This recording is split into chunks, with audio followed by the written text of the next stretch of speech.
The Book of the Damned, by Charles Hoyfort, Chapter 3I. Upon November 12th and 13th, 1902, occurred the greatest fall of matter in the history of Australia. Upon the 14th of November, it rained mud in Tasmania. It was of course attributed to Australian whirlwinds, but according to the Monthly Weather Review, Volume 32, page 365, there was a haze all the way to the Philippines, also as far as Hong Kong. It may be that this phenomenon had no special relation with the even more tremendous fall of matter that occurred in Europe, February 1903. For several days, the south of England was a dumping ground from somewhere. If you'd like to have a chemist's opinion, even though it's only a chemist's opinion, see the report of the meeting of the Chemical Society of London, April 2nd, 1903. Mr. Edwin Godwin Clayton read a paper upon some of the substance that had fallen from the sky, collected by him. The Sahara explanation applies mostly to falls that occur in southern Europe.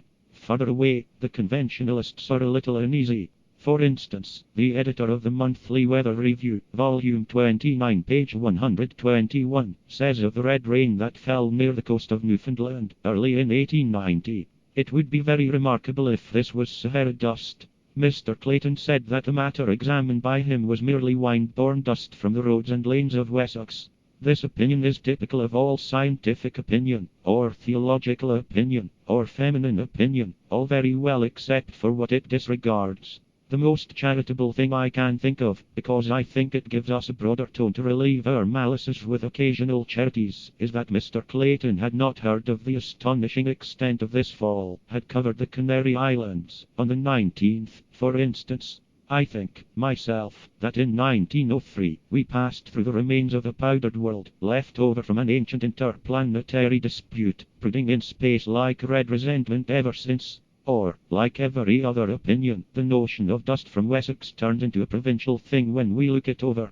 To think is to conceive incompletely, because all thought relates only to the local. We metaphysicians, of course, like to have the notion that we think of the unthinkable. As to opinions, or pronouncements, I should say, because they always have such an authoritative air of other chemists, there is an analysis in Nature, Volume 68, page 54, giving water and organic matter at 9.800%. It's that carrying out of fractions that's so convincing. The substance is identified as sand from the Sahara. The vastness of this fall. In Nature, Volume 68, page 65, we are told that it had occurred in Ireland, too. The Sahara, of course, because, prior to February 19th, there had been dust storms in the Sahara, disregarding that in that great region there's always, in some part of it, a dust storm. However, just at present, it does look reasonable that dust had come from Africa, via the Canaries. The great difficulty that authoritativeness has to contend with is some other authoritativeness. When an infallibility clashes with a pontification, they explain,